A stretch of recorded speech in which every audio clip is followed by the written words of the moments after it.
Mr. Tabrez is a 43-year-old gentleman who came to us from Bihar, and his unique problem was that he had acute kidney injury, and he also had acute coronary syndrome with 95% block in his main left anterior descending artery.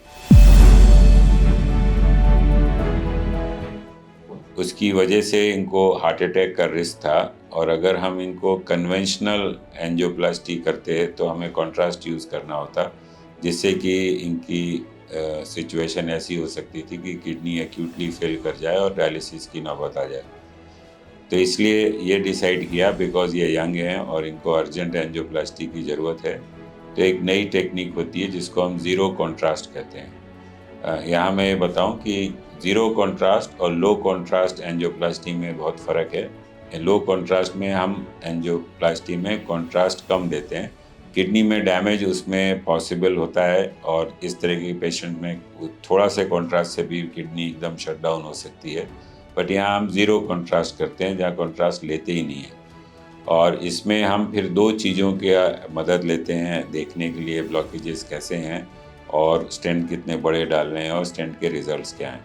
तो हम artery को बाहर से ना देख के हम artery को अंदर से देखते हैं, एक इंट्रावास्कुलर अल्ट्रासाउंड गाइडेंस में, जो एक अल्ट्रासाउंड होता है जो आर्टरी के अंदर उसी तार पे जाता है और अंदर से प्लाग देखता है कहाँ रुकावट है, कितने लंबा स्टेंट डालना है, और स्टेंट डालने के बाद वो पूरा एक्सपैंड किया है, मिनिमल लुमिनल एरिया जो हमको चाहिए मीन वो अचीव हुआ है कि नहीं।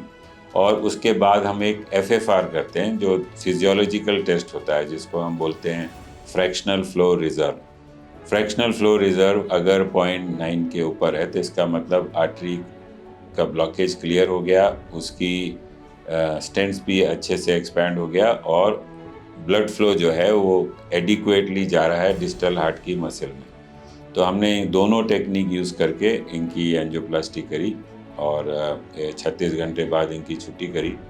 और इनका क्रेटिनिन करने से पहले 3.5 था, और करने के बाद वो 2.8 था डिस्चार्ज के समय। और हमें उम्मीद है कि आगे फॉलोअप में जो नेफ्रोलॉजिस्ट के साथ करेंगे इनकी किडनी और बेहतर होगी। एटलीस्ट हमने इनकी हार्ट अटैक को बचाया एंजियोप्लास्टी करके और बिना किडनी को डैमेज किए। और ये नई टेक्निक है जो कि बहुत कम सेंटर्स में इंडिया में होती है, और हम लोग ने इसको सक्सेसफुली किया और हम लोग इसको करते हैं। मैं तबरेज़ गौहर गया बिहार से बिलोंग करता हूँ। मुझे 15 जनवरी के बाद थोड़ी सी परेशानी हुई थी, जौ और गले में एक खिंचाव आया था। तो उसके बाद मैं जनरल फिजिशियन के पास गया, तो उन्होंने भी एक सिर्फ दर्द निवारक गोली दी थी। उसके बाद भी मेरा जौ का तकलीफ़ दूर नहीं हो रहा था। तो फिर नेक्स्ट है ना, आप एंजियोग्राफी आप है ना आप करो। तो एंजियोग्राफी मैंने गया ही में किया, तो उसमें पता चला कि 95% एक वेन में ब्लॉकेज है हार्ट के। तो तुरंत मैं वहाँ से चला, और ये भी था कि क्रेटिन मेरा 3.14 था। तो इसीलिए मैं वहाँ से दिल्ली आ गया। यहाँ रिलेटिव्स थे, बोले कि आपका चेकअप हो जाएगा। तो किडनी एक है ना डॉक्टर अशोक सरीन हैं, उनसे सलाह लिया किडनी के बारे में।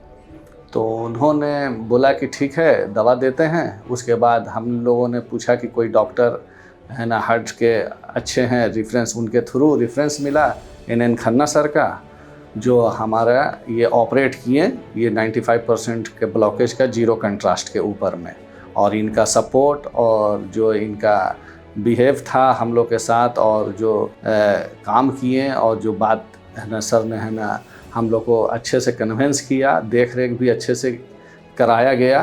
13 फरवरी 2026 को मेरा है ना हार्ट का ऑपरेट हुआ ज़ीरो कंट्रास्ट के ऊपर में सर के माध्यम के थ्रू। तो बहुत अच्छा अपोलो हॉस्पिटल भी है ना ये था, जितने स्टाफ मेंबर थे सब ने हमारा केयर किया, अच्छे से केयर किया।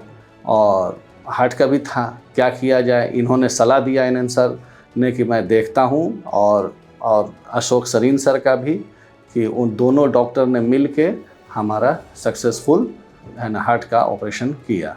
Thank you NN Khanna sir, thank you Ashok Sareen sir और अपोलो हॉस्पिटल।